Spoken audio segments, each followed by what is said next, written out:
Mój brat Paweł zainspirował mnie do nauki poematów Roberta Service'a, piewcy Północy. Także z pozdrowieniami dla Pawełka, Shooting of Dan MacGrew.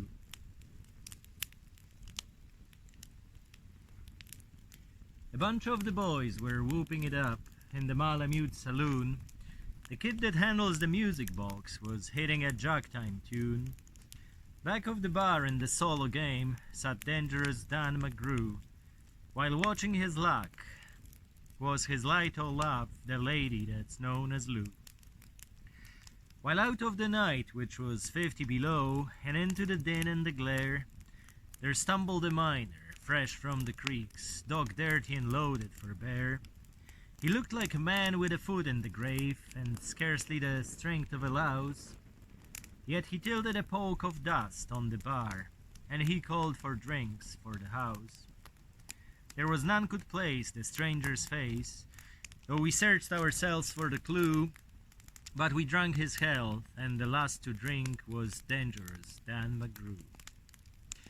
There is men that somehow just grip your eyes, and hold them hard like a spell, and such was he, and he looked to me like a man who had lived in hell, with a face most hair and the dreary stare of a dog whose day is done. As he watered the green stuff in his glass, and drops fell one by one, I got to figuring who he was, and wondering what he'd do, and I turned my head, and there watching him was the lady that's known as Lou. His eyes went rubbering round the room, and he looked in kind of daze, but at last the old piano fell in the way of his wandering gaze. The ragtime kid was having a drink, there was no one else on the stool, so the stranger stumbles across the room and flops down there like a fool.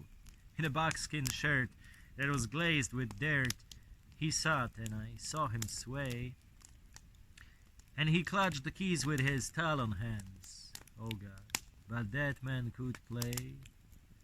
Doo-doo-doo, doo-doo-doo, doo-doo-doo. Were you ever out in the great alone, where the ice is awful clear, and the icy mountains hemmed you in with a silence you most could hear, with only a howl of a timber wolf, and you camped there in the cold, a half-dead thing in a stark-dead world, clean mad for a muck called gold, while high overhead, green, yellow, and red, the north lights swept in bars, and you've a hunch what the music meant. Hunger and night and the stars, but not a hunger of belly kind that's banished with bacon and beans, but knowing hunger of lonely men for a home and all that it means. For a fireside, far from the cares that are, four walls and the roof above, and oh, so crumpled with cozy joy and crowned with a woman's love. A woman that's dearer than all the world, and true as heaven is true. Oh God, how ghastly she looks through her rue, the lady that's known as Lou. Then on a sudden the music changed, so soft that you scarce could hear, but you felt that your life had been loot and clean from all that it once held dear, that someone had stolen the woman you loved, that her love was a devil's lie, that your guts were gone and the best for you was to crawl away and die. It was a crowning cry of a heart's despair, and it thrilled you through and through.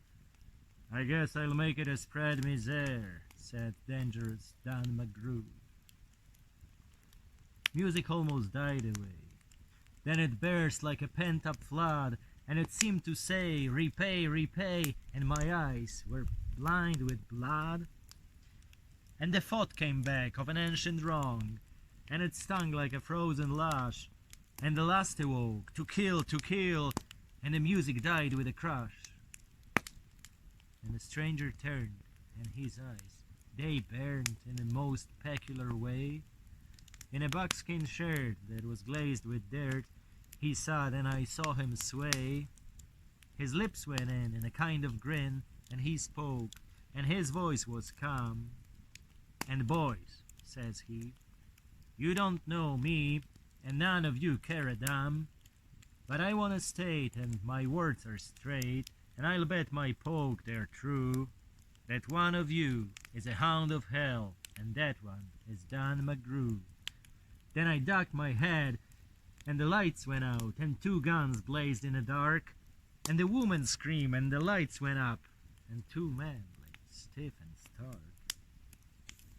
Pitched in his head, and pumped full of lead, was dangerous Dan MacGrew, while the men from the creeks lay clutched to the breast of the lady that's known as Lou. These are the simple facts of the case, and I guess I ought to know.